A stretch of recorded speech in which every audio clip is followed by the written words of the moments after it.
नमस्कार। हिंदी साहित्य के महान कथाकार मुंशी प्रेमचंद की कहानी सवा सेर गेहूं भारतीय ग्रामीण जीवन की गहरी संवेदनाओं और यथार्थवादी चित्रण का उत्कृष्ट उदाहरण है। इस कहानी में प्रेमचंद ने शोषण, गरीबी और सामाजिक अन्याय के मुद्दों को सरल किंतु प्रभावशाली शैली में प्रस्तुत किया है।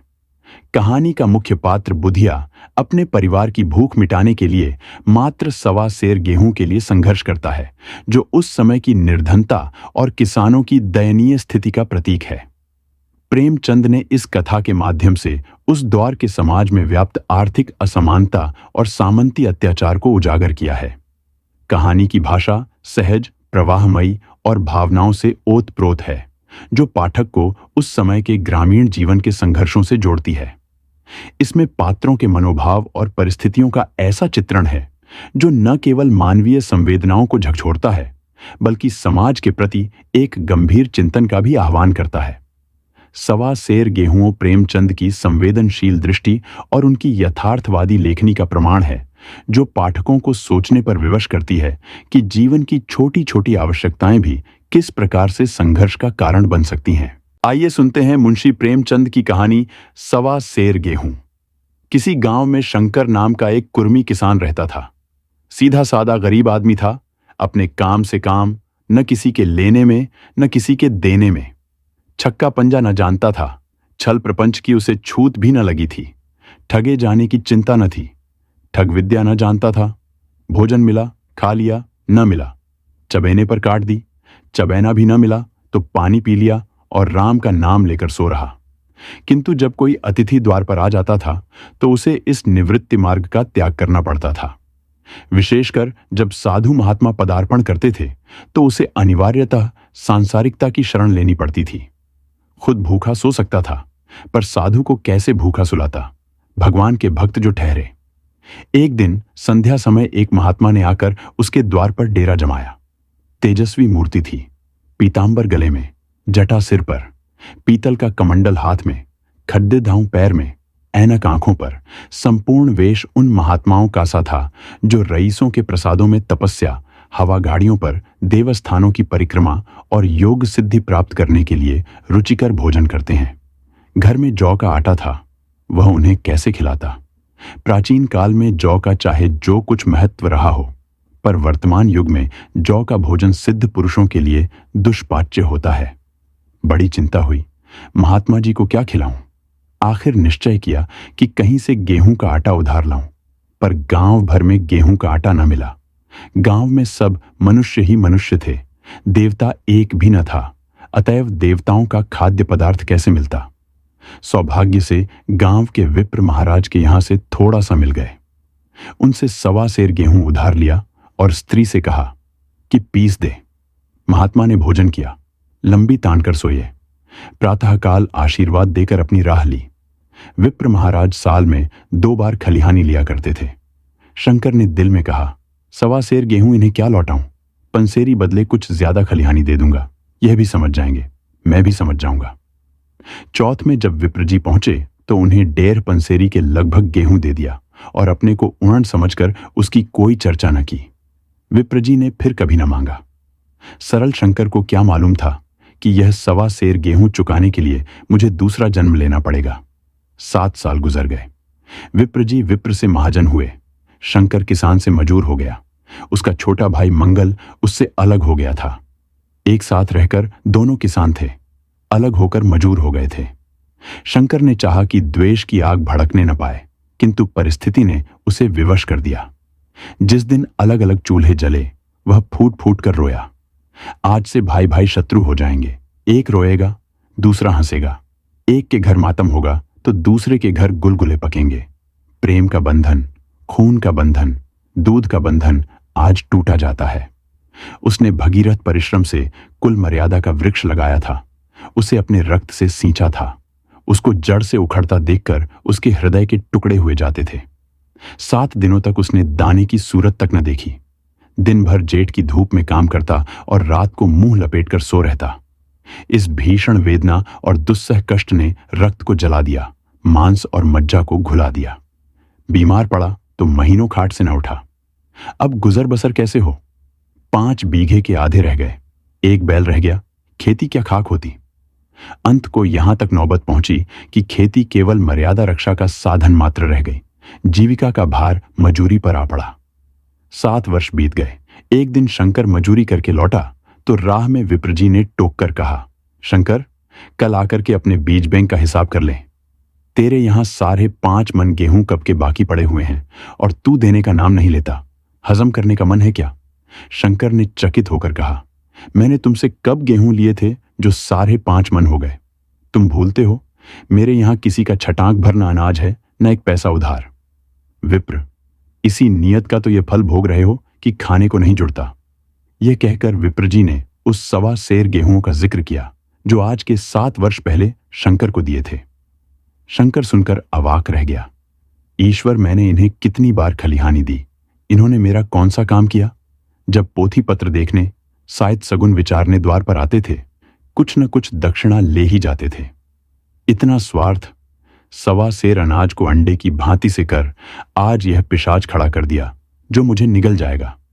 इतने दिनों में एक बार भी कह देते तो मैं गेहूं तौल कर दे देता। क्या इसी नियत से चुप साध बैठे रहे? बोला, महाराज, नाम लेकर तो मैंने उतना अनाज नहीं दिया, पर कई बार खलिहानों में सेर 2-2 सेर दिया है। अब आप आज 5.5 मन मांगते हैं, मैं कहां से दूंगा? विप्र, लेखा जौ, बक्सी 100, तुमने जो कुछ दिया होगा उसका कोई हिसाब नहीं। चाहे एक की जगह 4 पसेरी दे दो। तुम्हारे नाम बही में 5.5 मन लिखा हुआ है, जिससे चाहे हिसाब लगवा लो। दे दो तो तुम्हारा नाम छेक दूं, नहीं तो और भी बढ़ता रहेगा। शंकर, पांडे, क्यों एक गरीब को सताते हो? मेरे खाने का ठिकाना नहीं, इतना गेहूं किसके घर से लाऊंगा? विप्र, जिसके घर से चाहे लाओ, मैं छटाक भर भी ना छोड़ूंगा। यहां ना दोगे, भगवान के घर तो दोगे। शंकर कांप उठा। हम पढ़े लिखे आदमी होते तो कह देते, अच्छी बात है, ईश्वर के घर ही देंगे। वहां की तौल यहां से कुछ बड़ी तो ना होगी। कम से कम इसका कोई प्रमाण हमारे पास नहीं, फिर उसकी क्या चिंता। किंतु शंकर इतना तार्किक, इतना व्यवहार चतुर न था। एक तो रण, वह भी ब्राह्मण का बही में नाम रह गया तो सीधे नरक में जाऊंगा। इस ख्याल ही से उसे रोमांच हो गया।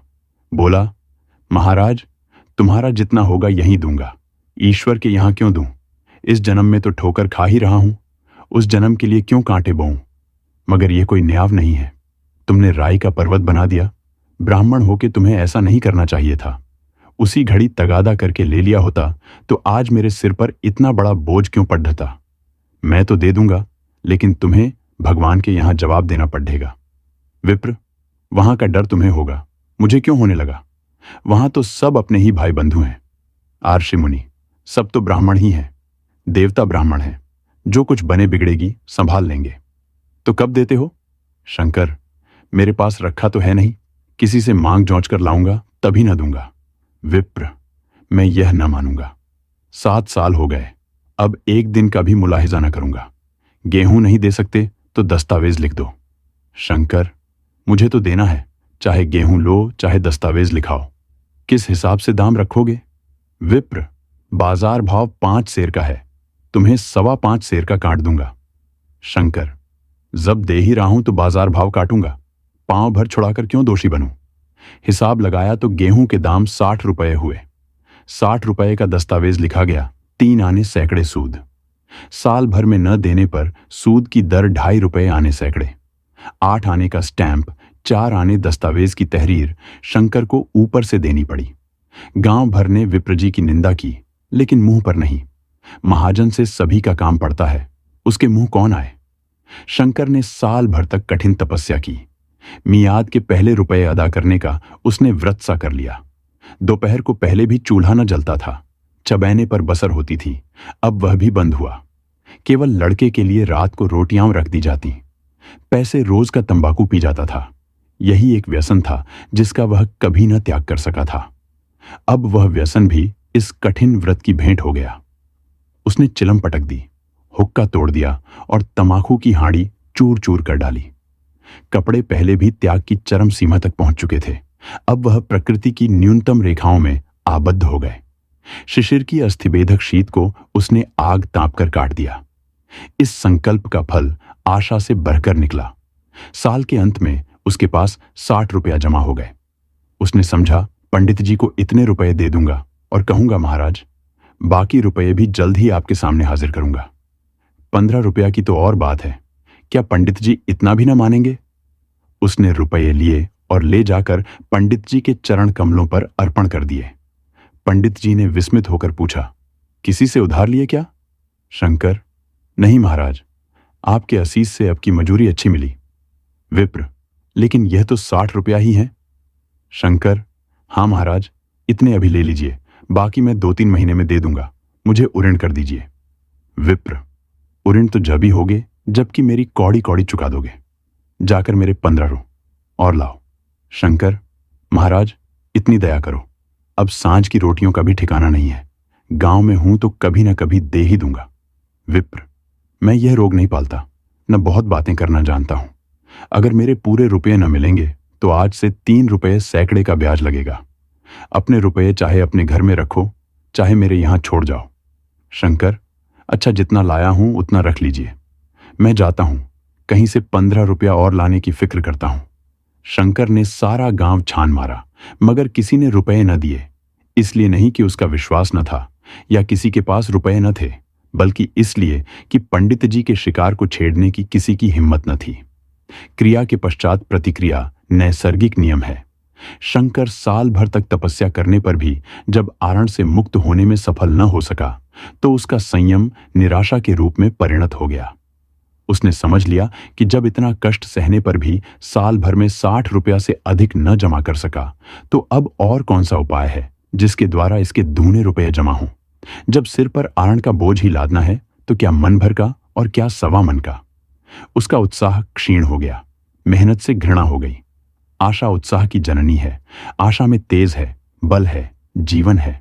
आशा ही संसार की संचालक शक्ति है। शंकर आशाहीन होकर उदासीन हो गया। वह जरूरतें जिनको उसने साल भर तक टाल रखा था अब द्वार पर खड़ी होने वाली भिखारिणी न थीं, बल्कि छाती पर सवार होने वाली पिशाचनियां थीं जो अपनी भेंट लिए बिना जान नहीं छोड़ती। कपड़ों में चकत्तियों के लगने की भी एक सीमा होती है। अब शंकर को चिट्ठा मिलता तो वह रुपये जमा न करता, कभी कपड़े लाता, कभी खाने की कोई वस्तु। जहां पहले तमाकू ही पिया करता था वहां अब गांजे और चरस का चस्का भी लगा। उसे अब रुपये अदा करने की कोई चिंता न थी, मानो उसके ऊपर किसी का एक पैसा भी नहीं आता। पहले जूड़ी चढ़ी होती थी पर वह काम करने अवश्य जाता था, अब काम पर न जाने के लिए बहाना खोजा करता। इस भांति 3 वर्ष निकल गए। विप्रजी महाराज ने एक बार भी तक तकाजा न किया। वह चतुर शिकारी की भांति अचूक निशाना लगाना चाहते थे। पहले से शिकार को चौंकाना उनकी नीति के विरुद्ध था। एक दिन पंडित जी ने शंकर को बुलाकर हिसाब दिखाया। 60 रुपया जो जमा थे वह मिन्हा करने पर अब भी शंकर के जिम्मे 120 रुपये निकले। शंकर, इतने रुपये तो उसी जन्म में दूंगा, इस जन्म में नहीं हो सकते। विप्र, मैं इसी जन्म में लूंगा, मूल न सही सूद तो देना ही पड़ेगा। शंकर, एक बैल है वह ले लीजिए, और मेरे पास रखा क्या है? विप्र, मुझे बैल बधिया लेकर क्या करना है, मुझे देने को तुम्हारे पास बहुत कुछ है। शंकर, और क्या है महाराज? विप्र, कुछ है, तुम तो हो, आखिर तुम भी कहीं मजूरी करने जाते ही हो, मुझे भी खेती के लिए मजूर रखना ही पड़ता है। सूद में तुम हमारे यहां काम किया करो, जब सुबीता हो मूल को दे देना। सच तो यूं है कि अब तुम किसी दूसरी जगह काम करने नहीं जा सकते जब तक मेरे रुपए नहीं चुका दो। तुम्हारे पास कोई जायदाद नहीं है, इतनी बड़ी गठरी मैं किस एतबार पर छोड़ दूं? कौन इसका जिम्मा लेगा कि तुम मुझे महीने महीने सूद देते जाओगे? और कहीं कमाकर जब तुम मुझे सूद भी नहीं दे सकते तो मूल की कौन कहे? शंकर, महाराज, सूद में तो काम करूंगा और खाऊंगा क्या? विप्र, तुम्हारी घरवाली है, लड़के हैं, क्या वे हाथ पांव कटा के बैठेंगे? रहा मैं, तुम्हें आधा सेर जो रोज कलेवा के लिए दे दिया करूंगा। ओढ़ने को साल में 1 कंबल पा जाओगे, 1 मिर्जाई भी बनवा दिया करूंगा। और क्या चाहिए? ये सच है कि और लोग तुम्हें छाने देते हैं, लेकिन मुझे ऐसी गरज नहीं है। मैं तो तुम्हें रुपये भरने के लिए रखता हूं। शंकर ने कुछ देर तक गहरी चिंता में पड़े रहने के बाद कहा, महाराज, यह तो जन्म भर की गुलामी हुई। विप्र, गुलामी समझो चाहे मजूरी समझो, मैं अपने रुपये भराए बिना तुमको कभी ना छोड़ूंगा। तुम भागोगे तो तुम्हारा लड़का भरेगा, हाँ, जब कोई न रहेगा तब की बात दूसरी है। इस निर्णय की कहीं अपील न थी। मजूर की जमानत कौन करता, कहीं शरण न थी, भागकर कहां जाता।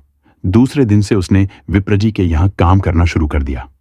सवा सेर गेहूं की बदौलत उम्र भर के लिए गुलामी की बेड़ी पैरों में डालनी पड़ी। उस अभागे को अब अगर किसी विचार से संतोष होता था तो यह था कि वह मेरे पूर्व जन्म का संस्कार है। स्त्री को वे काम करने पड़ते थे जो उसने कभी न किए थे। बच्चे दानों को तरसते थे, लेकिन शंकर चुपचाप देखने के सिवा और कुछ न कर सकता था। वह गेहूं के दाने किसी देवता के शाप की भांति यावज्जीवन उसके सिर से न उतरे। शंकर ने विप्रजी के यहां 20 वर्ष तक गुलामी करने के बाद इस दुस्सार संसार से प्रस्थान किया। 120 रुपए अभी तक उसके सिर पर सवार थे।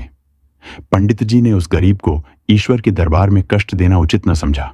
इतने अन्यायी, इतने निर्दयी न थे। उसके जवान बेटे की गर्दन पकड़ी।